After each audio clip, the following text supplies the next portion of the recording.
थी। 1891 जब गया कोर्ट में दाखिल हुई पिटीशन, उसमें 5000 एकड़ जमीन का रिकॉर्ड बनाया गया, पर आज वर्तमान में महाबोधि महाविहार के पास 5 एकड़ जमीन भी दिखाई नहीं देती। वो सारी जमीन कहां गई? वो सारी जमीनें होटलों को, मार्केटों को बेच दी गई है, ऐसे लीज पे दे दी गई है। कई बार यूनेस्को ने शुरू की रिपोर्ट में कहा था कि महाबोधि महाविहार के आसपास की करीब, उन्होंने पहले दाखिल में कहा 5 किलोमीटर जमीन खाली करा ली जाए, आखिरी दाखिल में कहा कि 1.5 किलोमीटर जमीन खाली होनी चाहिए, पर आज तक भी 1.5 किलोमीटर तो छोड़िए। उन्होंने जो महाबोधि महाविहार का एक गेट हुआ करता था, जब मैं पहली बार 2012 में गया तो महाबोधि महाविहार का एंट्री गेट एक हुआ करता था, उसके सामने जगन्नाथ मंदिर है। तो आज क्या हुआ कि बीच में गेट में बीच में कांच की दीवार बना दी, पर हम चुप रहे। आज भी कांच की दीवार हमारे सामने बन गई है। 2012 में जब पहली बार का कांच की दीवार नहीं थी, एक ही रास्ता हुआ करता था, उन्होंने गेट खोल दिया छोटा सा। उस छोटे से गेट की वजह से महाबोधि महाविहार के रास्ते में से रास्ते के 2 पार्ट कर दिए, पर हमने तभी कुछ नहीं कहा। क्योंकि इसलिए नहीं कहा क्योंकि हम जगे हुए नहीं है, हम जागरूक नहीं है, हम तो टूरिस्ट है। तो टूरिस्टों को क्या फिक्र? बोधगया में पंडा रहे, पुरोहित रहे, बोधगया में अब भगवान बुद्ध की मूर्ति बिठा दे, विष्णु की मूर्ति बिठा दे, हो शिव की मूर्ति बिठा दे, हम तो टूरिस्ट हैं। कल भी टूरिस्ट बन के जाते थे, आज भी टूरिस्ट बन के जाते हैं और भविष्य में टूरिस्ट बन के जाएंगे। तो 134 साल से लड़ाई लड़ रहे, इससे तो मुक्त नहीं होगा। मराठों ने 4 दिन आंदोलन चलाया, कितने दिन चलाया? 4 दिन चलाया, जिसका रिकॉर्ड भी नहीं था। हमारे पास तो रिकॉर्ड है कि महाबोधि महाविहार है, यूनेस्को की रिपोर्ट है, आर्कोलॉजिकल की रिपोर्ट है, पीटीएमसी की वेबसाइट पर रिपोर्ट है, पूरा दुनिया जानता है। एक बार मुझसे एक पंडित कहने लगा, आप गलत कहते हो, ये तो शिव की भी धरती है, ये विष्णु की भी धरती है। तो मैंने कहा, मुझसे क्यों पूछते हो या मेरे लोगों से क्यों पूछते हो? मैं पूछने का एक तरीका बताता हूं, और किसी गांव वाले से, शहर वाले से मत पूछो। आप जाओ भारत की सबसे सर्वोच्च शिक्षा संस्थान दिल्ली यूनिवर्सिटी में चले जाओ, या विश्व के ऑक्सफोर्ड, कैम्ब्रिज यूनिवर्सिटी में चले जाओ, और वहां जाकर हमारे लोगों से मत पूछना, विदेशी लोगों से मत पूछना। तुम पूछना केवल अपने ही लोगों से जाके, जो आपके बच्चे भारत के इतिहास पे पीएचडी कर रहे हो, जो भारत के दर्शन पे पीएचडी कर रहे हो, उन बच्चों से पूछना कि बोधगया क्या विष्णु के नाम से प्रसिद्ध है, क्या शिव के नाम से प्रसिद्ध है, या राम के नाम से प्रसिद्ध है, और चौथे नंबर पे नाम लेना या बुद्ध के नाम से प्रसिद्ध है। मुझसे मत पूछो, हमारे लोगों से मत पूछो, और आम आदमी से मत पूछो, स्कॉलर बच्चे से जाकर पूछो कि बोधगया विष्णु के नाम से प्रसिद्ध है, या राम के नाम से प्रसिद्ध है, या शिव के नाम से प्रसिद्ध है, या फिर बुद्ध के नाम से प्रसिद्ध है। तो वो सोचेंगे नहीं सेकंड भर भी, वो तो कहेंगे कि बोधगया केवल बुद्ध के नाम से प्रसिद्ध है। इससे बड़ा प्रूफ और क्या चाहिए आपको? इससे बड़ा प्रूफ हम क्या दे सकते हैं, जिसको मैं नहीं, हमारे लोग नहीं, आपके लोग भी कहेंगे कि बोधगया का नाम बुद्ध से जुड़ा है, ना राम से जुड़ा है, ना विष्णु से जुड़ा, ना शंकर से जुड़ा है। इससे बड़ा सबूत और क्या चाहिए? सवाल सबूत का नहीं है। फिर मैं को इतना बेवकूफ ना समझे, वो नहीं जानता, वो भी जानता है कि महाबोधि महाविहार है, इसके लिए सम्राट अशोक ने रखी है, इसमें भगवान बुद्ध की 4.5 फीट की मूर्ति है, पूरा विश्व जानता है कि महाबोधि महाविहार है, वो महंत भी जानता है। पर महंत ये नहीं जानता, जब 1949 में ये बीटी एक्ट बना, उसे मालूम था कि भारत में बौद्ध समाज नहीं है, इसलिए सरकार के साथ मिलकर उन लोगों ने पूरा यूनियन बनाकर सरकार से ये बीटी एक्ट बनवा लिया, क्योंकि वो जानता था कि भारत में बौद्ध समाज नहीं है, और वो आज भी यही जानता है कि आज भी भारत में बौद्ध समाज नहीं है। और जब तक भारत में बौद्ध समाज निर्माण नहीं होगा, तब तक हम केवल 134 साल तो छोड़ो, इसे और लंबा बदल लो, इसे 134 के बाद 234 हो जाए, 334 हो जाए, बस ऐसी गिनती गिनते जाएंगे, पर महाबोधि महाविहार मुक्त नहीं होगा। क्योंकि ये लड़ाई इस आधार की नहीं कि सबूत है या नहीं है, ये लड़ाई इस आधार की है कि मुक्ति कराने वाला समाज जिंदा है या नहीं है।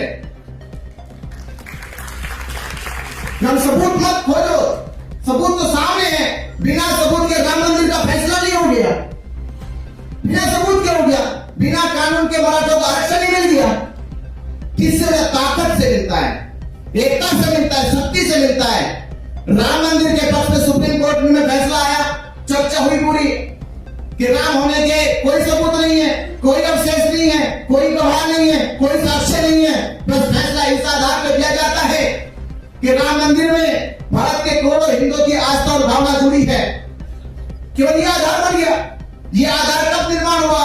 जब हिंदुओं ने भारत में एकजुटता दिखाई, धरने किए, मोर्चे निकाले, संगठन निर्माण हुए और समस्त भारत के जितने भी धार्मिक संगठन थे सबका यूनियन बन गया। एक राजनीतिक पार्टी, उसने पूरा सपोर्ट किया। तब जाके उनको दिखा कि भारत में हिंदुओं की एकता मजबूत है, तो सुप्रीम कोर्ट को भी मानना पड़ा और सरकार को भी मानना पड़ा। तो सवाल यहाँ सबूतों की नहीं है। सवाल यहाँ पर ये नहीं कि आपके पास क्या साक्ष्य है और उनके पास क्या साक्ष्य है।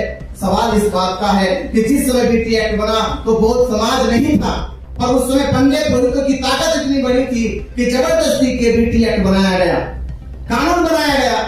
तो जब कानून ताकत के बल पे बनाया जा सकता है तो ताकत के बल पे कानून रद्द भी करवाया जा सकता है।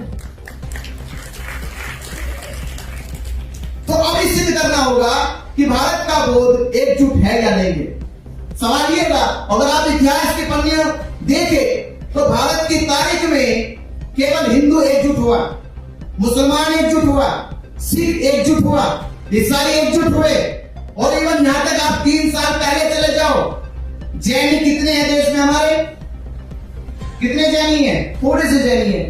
3 वर्ष पहले सम्मेद शिखर झारखंड का एक पर्वत है जिस पर जैनियों की तीर्थंकरों की समाधियां हैं। उसी पर्वत को आदिवासी कहते हैं, वो हमारे पूर्वजों का पर्वत है, पर जैनियों की आस्था जुड़ी नहीं थी। उस दौरान आप देखोगे भारत का समस्त जैन मुनि जिसने कपड़े तक त्याग रखे हैं, दिगंबर जैन मुनि जो कहते हैं जिसने त्याग की प्रकाष्ठा को भी पार कर लिया हो, वो जैन मुनि सड़कों पे था आंदोलन के लिए। वो जैन मुनि, क्योंकि उससे पता था कि उनकी धार्मिक आस्था का प्रभाव उनके ऊपर कितना बड़ा है। एक भी जैन मुनि अपने निवास पे नहीं रहा, अपने विहारों पे नहीं रहा, सारे जैन मुनि सड़कों पे आ गए और लाखों लाखों लोग हमने जैन मुनियों के पीछे चलते देखे थे जब वो समय से करके आंदोलन लौट जा रहे थे। जिनकी संख्या थोड़ी सी है और जिनके पास व्यापार है, कारोबार है, कोई फिक्र नहीं, कोई नुकसान नहीं उनको हुआ, पर उन्होंने अपना अधिकार लिया। पर भारत में बौद्धों की संख्या तो उनसे कई गुना ज्यादा है, पर आज की डेट तक भी भारत के बौद्धों ने अपनी एकजुटता में लाखों लोग नहीं जुटाए कि महाबोधि महावीर की मुक्ति के लिए लाखों लोग एकजुट हो जाए, जबकि करोड़ों लोग भारत में बुद्धिस्ट है। 12 तारीख को 12 लाख वोट आएंगे। हमने यही सोचा कि बोध गया की धरती में पहली बार 12 तारीख को 12 लाख वोट आए, क्योंकि जब हम बिहार सरकार का गजट देखा तो बिहार सरकार के गजट में बोध गया में रूटीन है 2000-3000 मैक्सिमम 5000 लोग आने का। कुछ फेस्टिवल हो, पर्व हो तो कम से कम ज्यादा से ज्यादा वहां पे लोगों की आने की संख्या होती 50,000, लाख अब तक पार नहीं कर पाई। तो जब बिहार का बजट 50,000 से ज्यादा लोगों को काम नहीं कर पाया तो हमने सोचा कि यहां लाख वोट आ जाएंगे तो सरकार को जवाब देना होगा, केंद्र सरकार तक बात जाएगी, इंटरनेशनल मुद्दा बनेगा। उसके प्रभाव में हो सकता है कि बिहार का मुख्यमंत्री बैठे बातचीत करे और बातचीत का आधार बने कि बीटी एक्ट रद्द किया जाए, महाबोधि महावीर मुक्त किया जाए। पर उसके पहले सरकार ने षड्यंत्र बनाए, भारत पाकिस्तान के युद्ध के हवाले दिए और जो तैयारी चल रही थी 9 मई को उन्होंने ऐसी घोषणा करा ली कि भारत से आने वाले जितने बौद्ध थे उनके मनोबल टूटे। जो लोगों ने अपनी बसें की थी वो बसें कैंसिल करी, ट्रेन के टिकट कैंसिल किए और बुद्ध पूर्णिमा तक जितने लोग पहुंच रहे थे उतने नहीं पहुंचे। 12 तारीख को बौद्धों के पास ताकत नहीं थी, शक्ति नहीं थी। नहीं तो आप सोचिए बुद्ध पूर्णिमा पर शिवलिंग पूजा कौन कराएगा? इतनी ताकत कैसे उनके पास आ गई? बुद्ध पूर्णिमा हो जहां पूरा विश्व बुद्ध की पूजा करेगा, बुद्ध वंदना करेगा और वहां बिहार के राज्यपाल, बिहार गवर्नमेंट के प्रशासन मिलकर राज्यपाल से शिवलिंग पूजा कराए। इसका मतलब क्या है कि बौद्ध भारत के आंखों से अंधे हैं, कानों से बहरे हैं, देख ही नहीं पाएंगे। आप कराओ फूट और वो हुआ, हमने क्या किया उनका? आप सोचो क्या किया। अरे उनके मंदिरों में कोई कहते कि मांस का टुकड़ा फेंक दे, सड़कें जाम, दंगे शुरू हो जाते, झगड़े शुरू हो जाते, बवाल पैदा कर देते हैं। बोध गया में शिवलिंग नहीं है। बुद्ध जयंती में शिवलिंग पूजा इसलिए की गई, उसके दो कारण थे। पहला कारण तो यह था कि वो प्रूफ इकट्ठा कर रहे कि देखो राज्यपाल महाबोधि महाविहार में आके शिवलिंग पूजा करता है, इसका मतलब शिवलिंग स्थापित है। वो प्रूफ करना चाहते थे। पहला काम था प्रूफ करना कि बिहार गवर्नमेंट के राज्यपाल बड़ा आदमी बोध गया में आके महाबोधि महाविहार में शिवलिंग पूजा करता है, इसका मतलब यह है कि महाबोधि महाविहार में शिवलिंग है। वो सिद्ध करना चाहते हैं। दूसरा कारण यह था कि उस दिन अगर भक्त जिंदा हो गए तो ये भड़क जाएंगे, दंगा होगा, झगड़ा होगा, तो मुकदमे लगा के जेल भेज देंगे, धरना खत्म हो जाएगा। हम महान समझ गए उस दिन। हमने उस दिन मोर्चा भी निकाला, सुबह मोर्चा निकला और महावंदना करने महाबोधि महाविहार गए। अगले दिन उन्होंने फिर से झगड़े करे, महाबोधि महाविहार में झगड़े हुए, कांग्रेस म्युनिसिपैलिटी के झगड़े हुए। आखिर रात को जब झगड़ा हुआ उसी मामले में उन्होंने फर्जी मुकदमा बनाया और जेल भेजने का काम किया। 2 दिन के बाद धरना हटाया और धरना हट गया। तीसरी बार ऐसा हुआ कि जब धरना हटा तो हमने जब जेल से निकले 68 दिन की जेल काटी तो ये महसूस किया ये सब कुछ प्रकट हो गया। 90 दिन आंदोलन चला, धरना हटा, वहां से शिवलिंग पूजा हुई, बहुत पासों के ऊपर हमला हुआ, उसके बावजूद भी सरकार को बिल्कुल भी शर्म नहीं है, प्रशासन को बिल्कुल भी शर्म नहीं है। इसका मतलब ये समझ में आया कि समस्या यहां नहीं है, समस्या हमारे अपने समाज में है। वो भी जागरूक नहीं है, वो एकजुट नहीं है, वो ताकत में नहीं है, वो शक्ति में नहीं है। तो जेल से निकलने के बाद यही हमने कहा कि सरकार ने षड्यंत्र करके धरना वहां से हटाया है और हम संकल्प लेते हैं ये तीसरी बार का आंदोलन है। पहली बार का आंदोलन इसलिए तुम लोगों ने उसको कमजोर करने का काम किया गया कि श्रीलंका से नागरिक थम्पाल आए हैं और यहाँ भारत की कुछ महंतों की संस्थाओं ने भारत के भोले भाले लोगों को ये भ्रामक प्रचार किया कि वो श्रीलंका के रहने वाले हैं और भारत के हिंदू और बौद्धों के बीच में विवाद पैदा करना चाहते हैं। दूसरी बार धरना शुरू हुआ तो बदन सुरेश देसाई को भी जापान का उन्होंने भ्रामक प्रचार किया, आंदोलन कमजोर हुआ। पर तीसरी बार आंदोलन मजबूत था क्योंकि ये आंदोलन श्रीलंका या जापान या थाईलैंड से नहीं बल्कि भारत के बौद्ध भिक्षुओं के नेतृत्व में चल रहा था, ताकत पकड़ रहा था, भारत का पूरा बौद्ध समाज जग रहा था, एकजुट हो रहा था।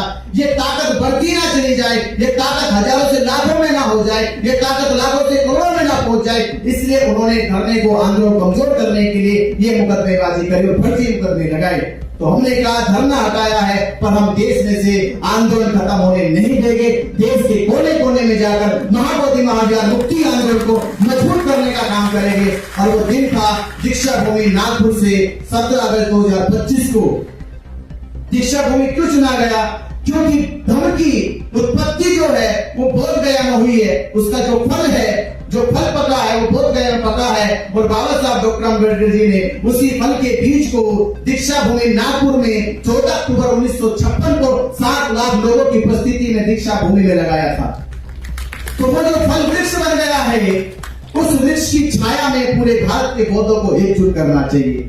तो वहीं से यात्रा महाबोधि महाविहार मुक्ति आंदोलन के जन समर्थन में ये धम्म संवाद यात्रा आज लातूर पहुंची है और लातूर के बौद्ध उपासकों ने भिक्खु जी के अध्यक्षता में जो इतनी ऐतिहासिक रैली भी निकाली, इतना बड़ा आयोजन किया, तो ये प्रमाण है, ये इतिहास है कि पहली बार असफल हुए, दूसरी बार असफल हुए। ये गणित माना जाता है कि कोई भी काम 2 बार अगर नहीं होता तो तीसरी बार जरूर होता है। ये गणित का सवाल है, एक बार गया, दूसरी बार गया, तीसरी बार नहीं चूकता, तो तीसरी बार तो होना है। और ये संकल्प भी हमने दीक्षा भूमि से लिया और कहा कि हे बाबा साहब अम्बेडकर, आपने हमें धम्म दिया, हमारा मान बढ़ाया है। जिन्हें लोग शोषित पीड़ित कहते थे उनका मान बढ़ाया है। ये आपके बच्चे महाबोधि महाविहार मुक्त करेंगे और आपका सम्मान बढ़ाएंगे। तो बाबा साहब का सम्मान बढ़ाओगे? तो महाबोधि महाविहार मुक्त कराओगे? कब? मरने के बाद? मरने के बाद करोगे या मरने से पहले? मरने से पहले। मरना मत फिर कसम महाविहार मुक्त करेंगे नहीं। ये कसम खाओ कि मरेंगे नहीं हम जब तक महाबोधि महाविहार मुक्त ना हो जाए। और मुक्त होने का मंत्र बस यही है कि आने वाली 12 फरवरी 2026 तक, जैसे मैं विद्वान कह रहा हूं, ये लातूर में हम है, 4 दिन का आंदोलन था मराठाओं का, और 4 महीने की तैयारी थी। 4 दिन में ऐसे नहीं लोग आए थे, 4 महीने तैयारी करी हम लोगों ने। 4 महीने की तैयारी, 4 दिन की शक्ति थी और सरकार झुक गई। तो हमने जब धरना के आंदोलन हुआ कि जेल गए, धरना हटाया, प्रशासन ने दबाव बनाया, मारपीट की, क्योंकि उस समय तैयारी नहीं थी।